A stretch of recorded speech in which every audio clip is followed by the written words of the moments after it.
हम लोग इकोनॉमिक्स में चैप्टर नंबर 3 कंटिन्यू करें, जो चैप्टर का नाम है डिमांड। डिमांड में अभी तक आपने जो टॉपिक्स देखे ना, जिन टॉपिक्स के अंदर डिमांड क्या है वो आपने समझा, उसका मीनिंग समझा, डिमांड के ऊपर कौन कौन से फैक्टर इफेक्ट करते हैं वो समझा। ये सबसे मेन टॉपिक है हमारा कि डिमांड पे कौन कौन से फैक्टर इफेक्ट करते हैं। मेनली तो प्राइस इफेक्ट करती है, प्राइस की वजह से डिमांड बदलता है ना। इसके अलावा दूसरे अदर फैक्टर्स में देखे थे कि जैसे कंज्यूमर का टेस्ट और प्रेफरेंस बदलता है, कंज्यूमर की इनकम अगर बदलती हो, दूसरे गुड्स का अगर प्राइस बदलता हो, जिनमें सब्स्टिट्यूट गुड्स और कॉम्प्लीमेंट्री गुड्स, और फ्यूचर प्राइस के बारे में एक्सपेक्टेशन रखते हो, फ्यूचर में प्राइस बढ़ेगी या कम होगी, या तो फिर पॉपुलेशन का कितना साइज़ है, मतलब कि भाई कितनी पॉपुलेशन है कोई भी एरिया में, ये सब चीज़ें डिमांड पे असर करती है। ये इसलिए बता रहा हूँ क्योंकि ये फिर से ये काफ़ी इंपॉर्टेंट पॉइंट आता है। इनके बाद हमने जो है वो ये डिमांड का लॉ देखा था कि डिमांड का लॉ वो आता है कि अगर बाकी सब फैक्टर नॉर्मल रहते हो, सिर्फ प्राइस बदलता हो, बाकी सब फैक्टर्स नॉर्मल, सिर्फ प्राइस अगर बदलता हो, तो प्राइस अगर कम होगा तो डिमांड बढ़ेगी, और प्राइस बढ़ेगा तो डिमांड कम होगी। ये डिमांड का लॉ है। लेकिन आखिरी में वो भी देखा था कि कोई कोई चीज़ें ऐसी भी होती हैं कि जिनके ऊपर डिमांड का ये लॉ यूज़ होता नहीं है, अप्लाई नहीं होता, वो भी कुछ चीज़ें होती हैं। आज उसके आगे के कुछ पॉइंट्स देखें, कुछ छोटे छोटे टर्म्स हैं हमारे चैप्टर्स में, वो देखें। जैसे कि पहला टर्म आ जाता है, वो आता है expansion and contraction of demand. Expansion and contraction of demand. तो एक्सपांशन और कॉन्ट्रैक्शन का मतलब क्या? नाम पढ़ के तो ये पता चलता है कि एक्सपांशन मतलब कि भाई डिमांड का बढ़ना, और कॉन्ट्रैक्शन मतलब डिमांड का कम होना। तो एक्सपांशन और कॉन्ट्रैक्शन तब कहलाता है कि जब डिमांड के लॉ के हिसाब से बाकी सब फैक्टर्स कांस्टेंट रहते हो। ध्यान से सुनना, बाकी सब फैक्टर्स कांस्टेंट रहते हो, बाकी कोई भी फैक्टर में कोई चेंज आता नहीं हो। अदर फैक्टर्स जिनमें हमने अभी ये समझा कि कंज्यूमर का टेस्ट और प्रेफरेंस, कंज्यूमर की इनकम, सब्स्टिट्यूट और कॉम्प्लीमेंट्री गुड्स का प्राइस, फ्यूचर एक्सपेक्टेशन, पॉपुलेशन, इसमें कुछ भी चेंज ना होता हो, सिर्फ और सिर्फ प्राइस में चेंज होता हो, सिर्फ और सिर्फ प्राइस में चेंज होता हो, तो प्राइस बढ़ने से डिमांड कम होगी और प्राइस कम होने से डिमांड बढ़ेगी। ये रूल आता है ना।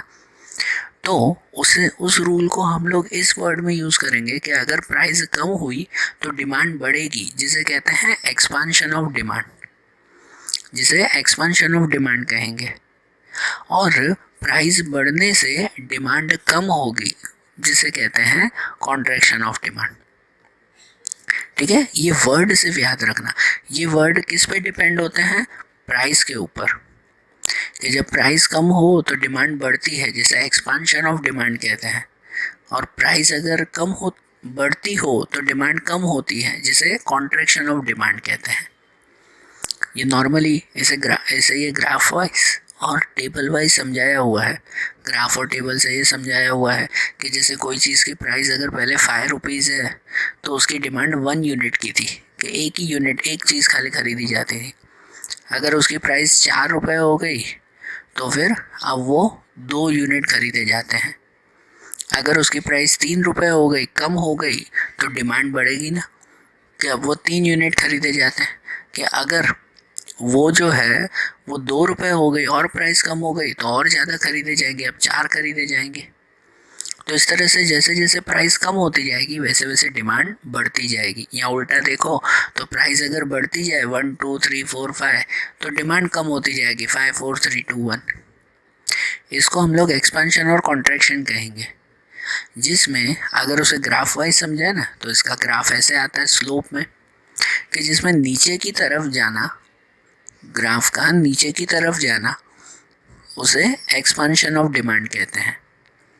ठीक है ना, ग्राफ में जो नीचे की तरफ अगर लाइन जा रही है मीन्स एक्सपेंशन ऑफ डिमांड, और अगर ऊपर की तरफ जो लाइन जा रही है, ऊपर की तरफ जाना, तो उसे कॉन्ट्रैक्शन ऑफ डिमांड कहते हैं। ठीक है, एक्सपेंशन का मूवमेंट डाउनवर्ड साइड होता है और कॉन्ट्रैक्शन का मूवमेंट अपवर्ड साइड होता है। ठीक है ना। ऐसे ही दूसरा एक कॉन्सेप्ट आता है जिसे कहते हैं increase and decrease of demand. Increase and decrease, तो ये भी तो वही हुआ ना, इंक्रीज एंड डिक्रीज मतलब कि भाई जो है वो डिमांड का बढ़ना और कम होना, लेकिन इसमें फ़र्क है। आगे एक्सपेंशन और कॉन्ट्रैक्शन, इसमें इंक्रीज एंड डिक्रीज, इन दोनों में फ़र्क है, ये वर्ड्स में फ़र्क है। जब प्रॉपर इकोनॉमी का यूज़ किया जाता है ना, या इकोनॉमिक्स की स्टडी की जाती है ना, कभी आप जो है वो ये न्यूज़ वगैरह देखो रेगुलरली, जिसमें जो है वो ये इकोनॉमिक्स की अगर न्यूज़ आती हो, तो उनमें जब वर्ड आगे जो वर्ड था एक्सपेंशन एंड कॉन्ट्रैक्शन, तो जब word expansion and contraction use होता हो ना कोई भी चीज़ के लिए, सिर्फ डिमांड नहीं दूसरी चीज़ों के लिए भी, एक्सपेंशन एंड कॉन्ट्रैक्शन ये वर्ड जब यूज़ होता है ना, तो इसका मतलब वो प्राइस रिलेटेड वर्ड है। प्राइस की वजह से एक्सपेंशन और कॉन्ट्रैक्शन होता है। जबकि प्राइस के अलावा कोई अदर फैक्टर्स हो, अदर फैक्टर्स की वजह से, हमने डिमांड में अदर फैक्टर्स जो पढ़े थे, फिर से वही याद करवा रहा हूँ कि जो डिमांड में हमने अदर फैक्टर्स पढ़े, जिसमें कंज्यूमर की इनकम, कंज्यूमर का टेस्ट एंड प्रेफरेंस, सब्स्टिट्यूट और कॉम्प्लीमेंट्री गुड्स का price, future expectation, population graph, ये सब चीज़ें अदर फैक्टर्स आती हैं। ठीक है, तो प्राइस ना बदलती हो, समझो ध्यान से, प्राइस बदलती हो नहीं, लेकिन अदर फैक्टर की वजह से अगर डिमांड कम ज़्यादा होती हो, अदर फैक्टर्स की वजह से, हाँ, कि अगर डिमांड कम ज़्यादा होती हो तो उसे increase and decrease of demand कहते हैं। समझ आ रहा है, मतलब कोई अदर फैक्टर्स, कोई भी दूसरा फैक्टर क्यों ना हो, प्राइस नहीं, प्राइस तो सेम, लेकिन अदर फैक्टर्स की वजह से अगर डिमांड बढ़ती हो तो उसे इंक्रीज ऑफ डिमांड कहते हैं, एंड अदर फैक्टर्स की वजह से अगर डिमांड कम होती हो तो उसे डिक्रीज ऑफ डिमांड कहते हैं। ओके, तो इन दोनों में आगे जो देखा एक्सपेंशन और कॉन्ट्रैक्शन और इंक्रीज और डिक्रीज, इन दोनों में मेन फ़र्क समझना कि जो एक्सपेंशन एंड कॉन्ट्रैक्शन उसमें प्राइस बदलता है, अदर फैक्टर सेम रहते हैं। जबकि increase and decrease of demand, तो उसमें जो है प्राइस सेम रहता है और अदर फैक्टर्स बदलते हैं। तो जब आप एग्ज़ाम में भी कभी लिखो ना, तो उसमें आप लोग जो है वो ये खुद बनाकर आंसर्स लिखते हो, तब उसमें आप लोग अगर ऐसा लिख दो कि भाई डिमांड बढ़ रही है मतलब इंक्रीज ऑफ डिमांड, तो इंक्रीज ऑफ डिमांड मतलब समझना कि वो प्राइस की वजह से नहीं हुई, वो अदर फैक्टर्स की वजह से डिमांड बढ़ रही है, उसे इंक्रीज ऑफ डिमांड कहते हैं। लेकिन अगर कभी आपने ऐसा लिखा कि एक्सपांशन ऑफ डिमांड, तो एक्सपांशन ऑफ डिमांड मतलब कि वो प्राइस की वजह से डिमांड बढ़ रही है। ओके, ये वर्ड्स का बहुत बड़ा फ़र्क है, ध्यान देना। इंक्रीज एंड डिक्रीज में प्राइस सेम रहता है, जैसे कि यहाँ टेबल में दिया हुआ है कि प्राइस वही है 3 रुपीज़ 3 रुपीज़ 3 रुपीज़, लेकिन डिमांड में चेंज आ रहा है। पहले 1 डिमांड थी, फिर 2 यूनिट की, फिर 3 4 5 यूनिट्स की। ओके, तो जब प्राइस सेम रहता हो, ग्राफ में भी देखो कि जब प्राइस सेम रहता हो तो उसमें जो है वो ये सीधी लाइन है, स्ट्रेट लाइन ये ग्राफ है, बराबर ना। प्राइस यहाँ पर ये 3 रुपीज़ ही है, प्राइस तो वही है, डिमांड इंक्रीज हो रही है, डिमांड, ये ग्राफ इस तरफ जा रहा है ना, मतलब डिमांड बढ़ रही है। तो उसमें अगर जो है वो डिमांड राइट साइड पर जा रही है, अगर ये ग्राफ राइट साइड पर बताता है तो उसे इंक्रीज इन डिमांड कहते हैं, इंक्रीज इन डिमांड। और अगर ग्राफ में आप लोग जो है वो लेफ़्ट साइड पे जा रहे हो तो वो कहलाता है डिक्रीज इन डिमांड। ठीक है ना, राइट साइड पे कहलाता है इंक्रीज इन डिमांड और लेफ़्ट साइड पे कहलाता है डिक्रीज इन डिमांड। ओके, तो हम लोग अगर हिंदी में कहें तो नॉर्मल दोनों में कोई फ़र्क नहीं है, डिमांड का बढ़ना डिमांड का कम होना, ठीक है ना, नॉर्मल लैंग्वेज में तो यही कहते हैं, लेकिन लिखने में ये बहुत बड़ा फ़र्क आता है। जब आप एक्सपांशन एंड कॉन्ट्रैक्शन लिखते हो, इसका मतलब वो प्राइस की वजह से डिमांड एक्सपांड हो रही है या कॉन्ट्रैक्ट हो रही है। और अगर इंक्रीज और डिक्रीज लिख रहे हो, इसका मतलब प्राइस नहीं बदल रहा है, कोई अदर फैक्टर्स की वजह से डिमांड इंक्रीज हो रही है और डिक्रीज हो रही है। ओके, ये कॉन्सेप्ट ध्यान रखना। फिर ऐसे ही दूसरा एक छोटा कॉन्सेप्ट आता है, जो कॉन्सेप्ट है individual demand and market demand. Individual and market demand, इसका क्या मतलब होता है? इंडिविजुअल डिमांड वो कहलाती है कि जो कोई भी टाइम पे एक पर्टिकुलर कंज्यूमर या एक पर्टिकुलर इंडिविजुअल की डिमांड हो, तो उसे इंडिविजुअल डिमांड कहते हैं, कोई एक ही पर्सन की जो डिमांड हो। और मार्केट डिमांड वो कहलाती है कि सभी लोगों की मिलाकर जो डिमांड आती हो तो उसे मार्केट डिमांड कहते हैं। ओके, कि जैसे अगर आप स्कूल में जाते हो, स्कूल में आपके क्लास में जितने स्टूडेंट्स हैं, कि समझो भाई 40 स्टूडेंट हैं आपके क्लास में, एक एग्जांपल कि 40 स्टूडेंट है। हर कोई स्टूडेंट जो है वो लिखने के लिए जैसे पेन परचेस करता है, पेन परचेस करता है, तो जब उनमें से कोई एक स्टूडेंट से पूछा जाए कि आप मंथली कितनी पेन यूज़ करते हो, तो वो कहेगा मैं मंथली 5 पेन यूज़ करता हूँ। ये उसकी इंडिविजुअल डिमांड हुई। क्या कहलाई? Individual demand. मैं महीने की 5 पेन यूज़ करता हूँ, है ना भाई, मुझे 5 पेन चाहिए, मुझे डिमांड है 5 पेन की। फिर दूसरे से पूछा जाए कि आप मंथली कितनी पेन यूज़ करते हो, वो कहेगा मैं 6 पेन यूज़ करता हूँ, कोई कहेगा 8, कोई कहेगा 10। ठीक है ना? ये जो हर एक का अलग अलग समझो डिमांड हुई ना, इसे इंडिविजुअल डिमांड कहते हैं। हर एक की अलग अलग डिमांड, किसी को महीने की 5 पेन चाहिए, किसी को 10 चाहिए, किसी को 8 चाहिए। लेकिन फिर पूरे क्लास के साथ में पूछी जाए, जो 40 स्टूडेंट हैं, कोई 5 पेन यूज़ करेगा, कोई 10, कोई जो है वो ये 8, कोई 6, जैसे भी हो। फिर 40 स्टूडेंट को साथ में पूछा जाए तो पूरे क्लास में हर महीने करीबन 500 से 600 पेन चाहिए। समझो 600 पेन की ज़रूर होती हो। ठीक है, तो ये कहलाई टोटल मार्केट डिमांड। ये क्या कहलाई? मार्केट डिमांड के हाँ, पूरे मार्केट में टोटल जो है वो ये 600 पेन की ज़रूर है। ओके, ऐसे ही आप लोग इंडिविजुअल की जगह जो है वो कोई एरिया वाइज भी आप समझ सकते हो। जैसे आप लोग जो है वो कॉमनली कोई चीज़ खरीदते हो ना, समझो एक मैगी का पैकेट खरीद रहे हो, आप जिस एरिया में रहते हो वो एक एरिया खाली समझो, आप सिटी के जो भी एरिया में रहते हो, आपके एक एरिया में रोज के मैगी के कितने पैकेट अगर बिकते हैं, समझो आपके एरिया में रोज के मैगी के 50 पैकेट बिकते हैं। ओके, तो ये आपके एरिया की सिर्फ डिमांड है, मतलब आपके एरिया में रोज 50 लोग उसे खरीदते हैं मैगी का पैकेट, तो ये आपके एरिया की डिमांड है, इसे कहेंगे इंडिविजुअल डिमांड। ऐसे ही आपके पास वाला कोई एरिया होगा, आपकी सिटी में दूसरे अलग अलग एरिया होंगे, हर एरिया में ऐसा होगा। दूसरा कोई एरिया होगा, उसमें जो है वो रोज़ के मैगी के जो है वो 70 पैकेट्स बिकते हैं। तीसरे एरिया में रोज़ के जो है वो 80 पैकेट्स बिकते हैं। तो ये हर एक एरिया का अगर आप गिनो ना तो उसे इंडिविजुअल डिमांड कहते हैं। फिर ऐसे गिनो कि पूरे सिटी में जितने भी एरिया हैं, सब एरियाज मिलाकर पूरे सिटी में रोज़ के मैगी के कितने पैकेट्स बिकते हैं, तो पूरे सिटी में मिलाकर रोज़ के मैगी के जो है वो 1000 से 2000 पैकेट बिकते हैं।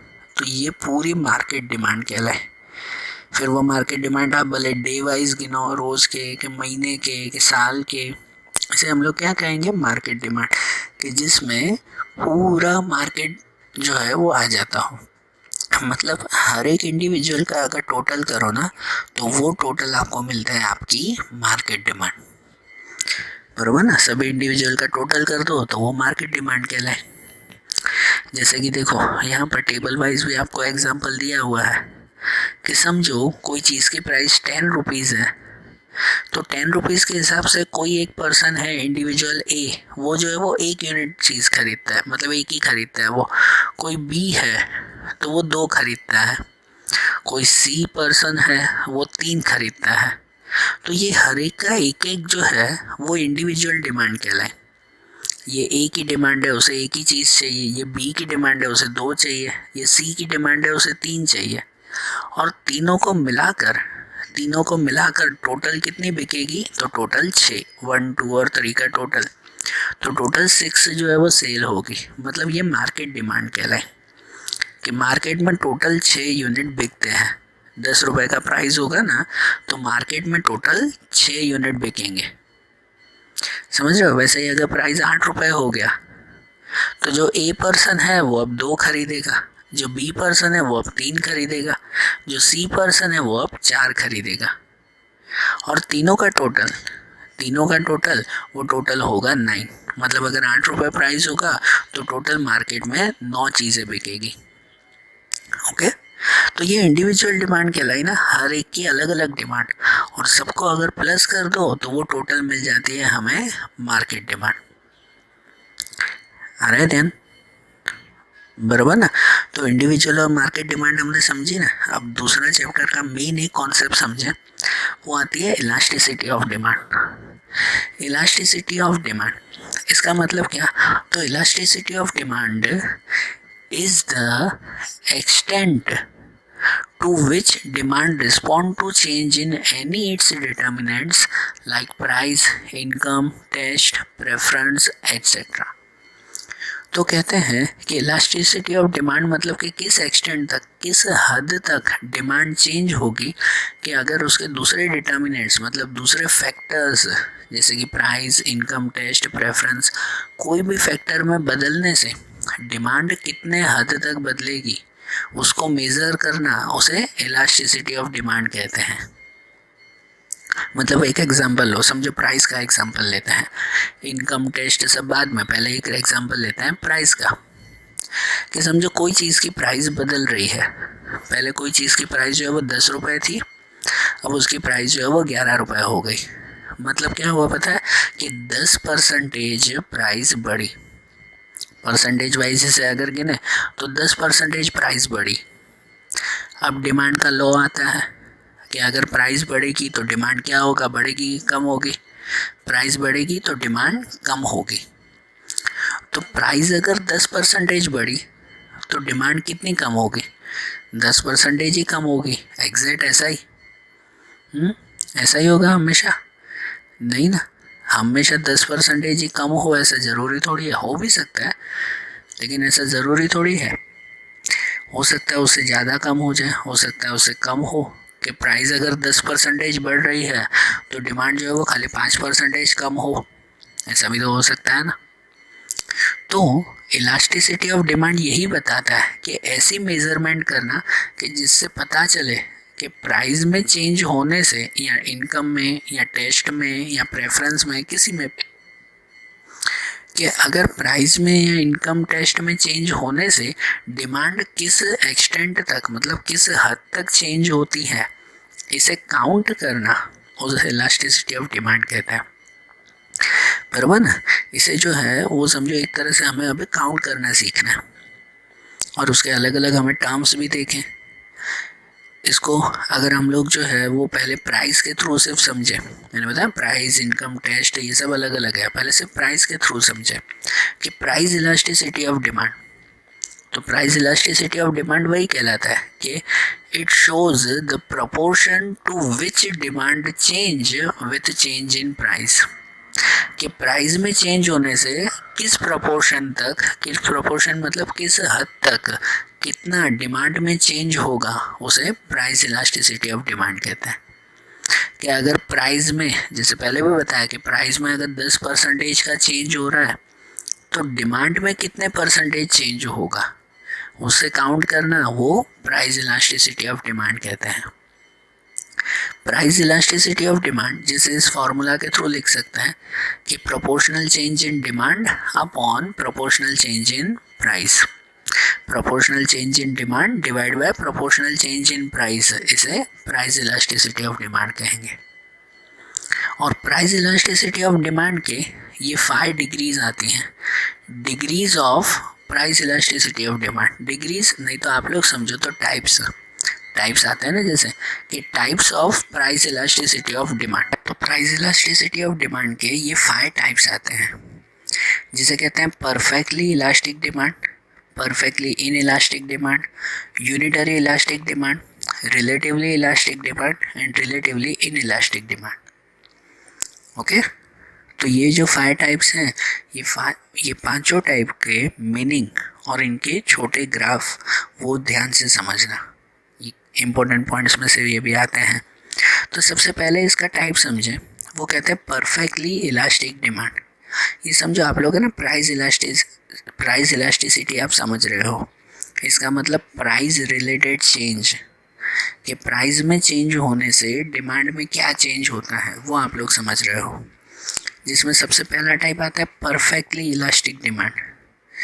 इसका मतलब ये कहते हैं कि infinite change in demand for negligible change in price. Okay, इसका मीनिंग ये कहते हैं परफेक्टली इलास्टिक डिमांड वो कहा जाता है कि infinite change in demand for negligible change in price. इसका मतलब कि प्राइस में बिल्कुल भी चेंज ना होता हो, नेग्लिजिबल चेंज मतलब न के बराबर चेंज हुआ। सब जो प्राइस में बहुत कम या बिल्कुल चेंज ना होता हो लेकिन फिर भी डिमांड इनफाइनाइट चेंज हो जाती हो, फिर भी डिमांड बहुत बदल जाती हो, तो उसे परफेक्टली इलास्टिक डिमांड कहते हैं। आप लोगों को ऐसी सिचुएशन पता होगी ना कि कितनी बार प्राइस भले ही नहीं बदलता लेकिन डिमांड अचानक से बहुत ज़्यादा बढ़ जाती है या बहुत ज़्यादा कम आ जाती है। जैसे कोई फेस्टिवल का टाइमिंग होता है, उस वक्त भी होता है, प्राइस भले ना बदले लेकिन कोई चीज़ की डिमांड अचानक बढ़ जाती है कि अब सब लोग खरीद रहे हैं ना तो हम लोग भी खरीदें। तो ऐसी सिचुएशन कहलाती है perfectly elastic demand. Perfectly elastic demand का ग्राफ ऐसे आता है कि जिसमें प्राइस नहीं बदलती, प्राइस समझो इसे डी के ऊपर फिक्स है, समझो यहाँ पे 10 रुपए की प्राइस, तो 10 रुपए की प्राइस फिक्स है, लेकिन डिमांड, तो डिमांड यहाँ से बढ़ती ही जा रही है, डिमांड ये बढ़ती ही जा रही है। इसे परफेक्टली इलास्टिक डिमांड कहते हैं कि प्राइस नहीं बदल रहा लेकिन डिमांड कंटिन्यूसली बढ़ती जा रही है। और है ना क्लियर? परफेक्टली इलास्टिक डिमांड अगर बताना हो ना तो उसके लिए सिंबल इनफाइनाइट का आता है, इनफाइनाइट चेंज इन डिमांड, इसलिए परफेक्टली इलास्टिक डिमांड का सिंबल ये आता है, इनफाइनाइट का सिंबल। बराबर, ये सिंबल्स ध्यान रखना और इनकी वैल्यूज ध्यान रखना। मतलब डिमांड में अगर 0% चेंज हो या तो बिल्कुल चेंज ना हो तो भी डिमांड में, सॉरी प्राइस में 0% का चेंज हो, बिल्कुल भी चेंज ना होता हो तो भी डिमांड में इनफाइनाइट चेंज आ जाता हो, बहुत चेंज आ जाता हो, तो उसे परफेक्टली इलास्टिक डिमांड कहते हैं। ओके, डेफिनेशन ध्यान रखना, बस इतनी ही आपका कॉन्सेप्ट है, लेकिन अच्छी तरह से ध्यान रखना कि प्राइस में कोई चेंज नहीं फिर भी डिमांड में बहुत चेंज। इसके अलावा दूसरा इसका अपोजिट आता है, उसे कहते हैं perfectly inelastic demand. Perfectly inelastic demand, इसका मतलब ये कहता है कि no change in demand for any change in price. इसका मतलब कि प्राइस में कोई भी चेंज आ जाता हो, प्राइस कितना भी बढ़े या कितना भी कम हो जाता हो, लेकिन फिर भी डिमांड में कोई चेंज होता नहीं है। प्राइस में कोई भी चेंज हो जाए, कितना भी बढ़े कितना भी कम, लेकिन डिमांड में चेंज ना होता हो, इसे परफेक्टली इन इलास्टिक डिमांड कहते हैं। जैसे ये डिमांड होती है ना, वो डेली यूज्ड थिंग्स के लिए होती है, जो रोज़ के रेगुलर जो चीज़ें यूज़ करते हैं। जैसे सबसे अच्छा एग्जांपल इसका वो आता है सॉल्ट, जो आप नमक यूज़ करते हो। अब नमक का प्राइस कितना भी बढ़े कितना भी कम हो, आप जितना नमक घर में लेके आते हो उतना ही लेके आते हो ना, उसमें कभी चेंज होता है डिमांड में? आपकी डिमांड में कभी चेंज होता है? हुआ है ऐसा कि पहले जो है वो ये सॉल्ट 10 रुपए की थैली मिलती थी ना, जो 1 kg मिलता था, समझो कि अब वो जो है वो 8 रुपये में मिल रहा है, तो अब तो हम 2 किलो नमक खाएंगे। सस्ते में मिल रहा है तो अब 2 किलो नमक खाते हैं। ऐसा किया है कभी?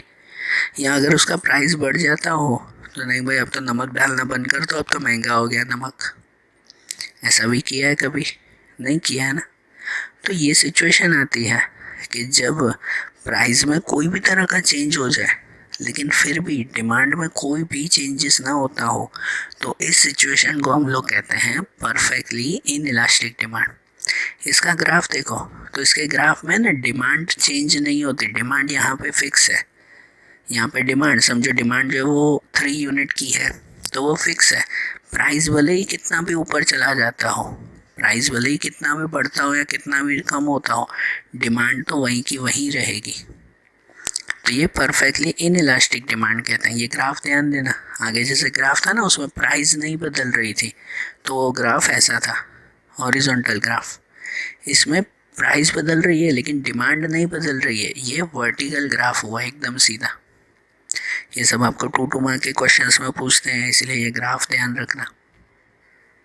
ओके, और परफेक्टली इन इलास्टिक डिमांड की वैल्यू 0 आती है। इसकी वैल्यू क्या आती है? ज़ीरो। क्यों ज़ीरो? क्योंकि उसमें प्राइस कितना भी बदले डिमांड तो कोई बदलती ही नहीं है, डिमांड बिल्कुल नहीं बदली, तो इसे ज़ीरो कहते हैं हम लोग। ओके, फिर इसके बाद का दूसरा कॉन्सेप्ट आता है, तीसरा टाइप, उसे कहते हैं unitary elastic demand. Unitary elastic demand, तो ये भी जो है वो ये नाम याद रखो, इससे तो नाम से पता चलता है यूनिटरी इलास्टिक। यूनिटरी मतलब कि भाई सेम यूनिट, वन यूनिट कहलाए जैसे। इसका मीनिंग कहते हैं कि change in demand is proportional to change in price. When change in demand is proportional to change in price, it is called unitary elastic demand. इसका मतलब कि प्राइस में जितना चेंज होता हो ना, उतने ही परसेंटेज डिमांड में भी चेंज होता हो, तो उसे यूनिटरी इलास्टिक डिमांड कहते हैं।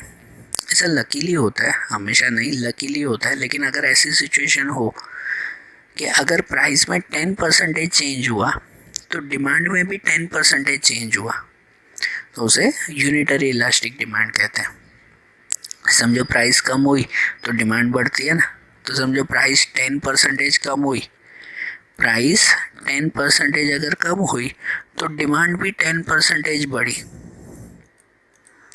तो उसे यूनिटरी इलास्टिक डिमांड कहते हैं। बराबर, इसकी वैल्यू हमेशा 1 आती है, क्योंकि जैसे आगे आपने इलास्टिसिटी की फॉर्मूला देखी ना कि change in demand divide by change in price, तो समझो प्राइस में 10% चेंज हो रहा है तो डिमांड में भी 10% चेंज, तो change in demand 10% divide change in price भी 10%, तो 10 कट हो जाएगा, आंसर क्या मिलेगा? 1। तो यूनिटरी इलास्टिक डिमांड का आंसर हमेशा 1 आता है, ओके ना। और इसका ग्राफ, तो इसका ग्राफ ऐसा स्ट्रेट स्लोप में होता है ना, स्ट्रेट स्लोप कहलाता है कि भाई जितना चेंजेस डिमांड में होगा उतना ही चेंजेस प्राइस में भी, या जितना चेंजेस प्राइस में तो उतना ही चेंजेस डिमांड में भी।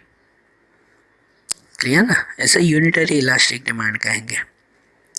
फिर इसके बाद का टाइप आता है, वो टाइप आता है कि रिलेटिवली इलास्टिक डिमांड।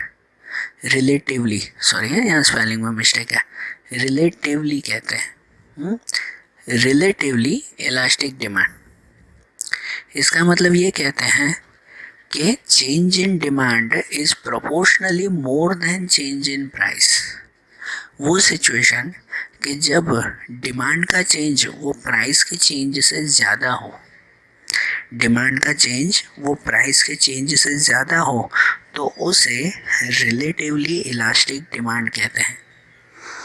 इसका मतलब ये कि प्राइस में जितना चेंज आता हो ना, डिमांड में उससे ज़्यादा चेंजेस हो जाता हो।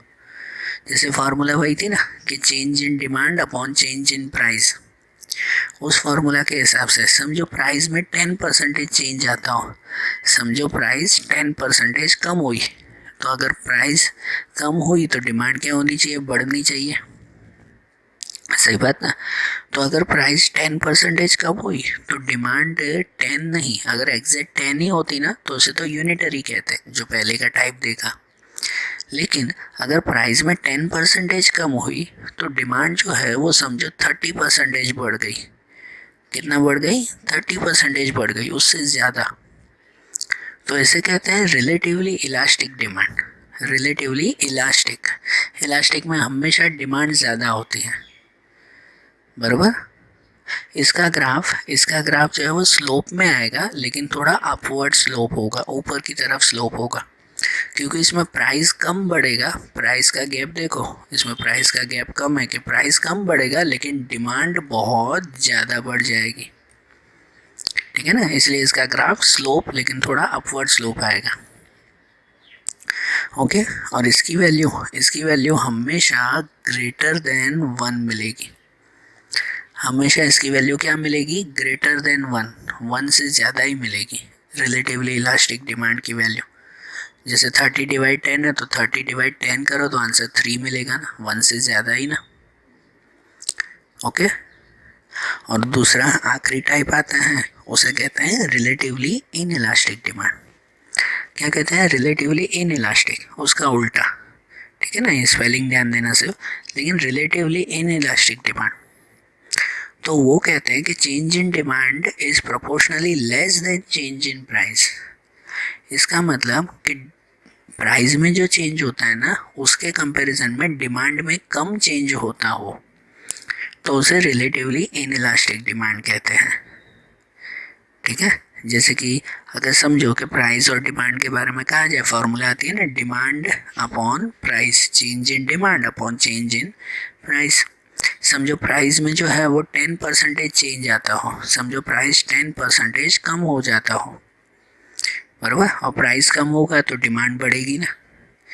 तो अगर प्राइस 10% कम हुआ तो डिमांड भी 10 या उससे ज़्यादा होनी चाहिए, लेकिन नहीं, कि अगर डिमांड उससे कम, समझो 8% चेंज हुई, प्राइस 10% कम हुआ लेकिन उसके कंपैरिजन में डिमांड 8% अगर बढ़ी, तो इसे रिलेटिवली इनइलास्टिक डिमांड कहते हैं। इनइलास्टिक, उसके अंदर डिमांड कम होती है, प्राइस ज़्यादा। इसका भी ग्राफ स्लोप में होगा लेकिन थोड़ा डाउनवर्ड स्लोप। इसमें प्राइस ज़्यादा होगा, प्राइस का गैप देखो ज़्यादा, लेकिन डिमांड कम होगी, डिमांड का गैप कम होगा। ओके, तो ये क्या कहलाएगा, रिलेटिवली इनइलास्टिक डिमांड। और इसकी वैल्यू हमेशा लेस देन 1 मिलेगी। इसकी वैल्यू कैसे मिलेगी, हमेशा लेस देन 1 से कम ही होगी। जैसे कि इसमें प्राइस में 10% चेंज हुआ तो डिमांड में 8% चेंज हुआ, तो 8 डिवाइड बाई 10 करो तो आंसर 0.8, 1 से कम ही मिलेगा ना हमेशा। ओके, तो प्राइस से कैसे चेंजेस आते हैं वो आपने समझा ना ये। तो आज जैसे हमने प्राइस रिलेटेड इलास्टिक डिमांड देखी ना, हमने इलास्टिसिटी ऑफ डिमांड में देखा था, प्राइस बदलेगा, टेस्ट बदलेगा, इनकम बदलेगा, प्रेफरेंस।